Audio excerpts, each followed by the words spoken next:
Hi, మనకి millets ఉంటాయి కదా, ఆ మిల్లెట్స్లో మనకి 8 రకాలు ఉంటాయన్నమాట. ఒకటేమో మనకి చూడండి ఈ కలరు, ఇది డార్క్ వస్తుంది అనమాట మిల్లెట్ ఇది. ఇంకోటేమో వచ్చి ఇది గ్రీన్, కొద్దిగా లైట్గా గ్రీన్ కలర్లో ఉంటుంది. నెక్స్ట్ ఏమో ఇది ప్యూర్ వైట్ ఇలాగా. నేనైతే 4 తీసుకున్నాను.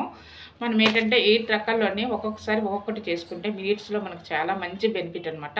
షుగర్ కంట్రోల్ ఉంటుంది, బీపీ కంట్రోల్ ఉంటుంది. ఇవి ఏంటంటే రైస్ కన్నా మనం ఇవి తీసుకోవడం వల్ల ఏంటంటే మనం వెయిట్ లాస్ అనేది కూడా మనకి బాగా ఉంటుంది అనమాట. అందుకని ఈ మిల్లెట్స్ మనము అండ్ వారానికి 3 టైమ్స్ అన్నా తీసుకుంటే మనకి చాలా మంచి బెనిఫిట్ అనమాట. మనకి ఏంటంటే ఇవైతే మిల్లెట్స్ తీసుకోవడం వల్ల మనకి రైస్ అయితే టేస్టీగా ఉండదు.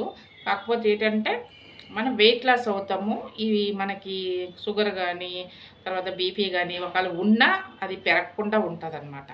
లేకపోయిన వాళ్ళకి రాకుండా ఉంటుంది, ఒకవేళ ఉన్న వాళ్ళకైతే పెరగకుండా ఉంటుంది అనమాట. అలాగే ఇది మిల్లెట్స్ వండుకునేటప్పుడు మనకి ఏంటంటే ఇలా పెట్టేసుకుంటాను నేను, గాలి వెళ్ళకుండా. ఈ మిల్లెట్స్ మనకి తీసుకునేటప్పుడు ఏంటంటే మనకి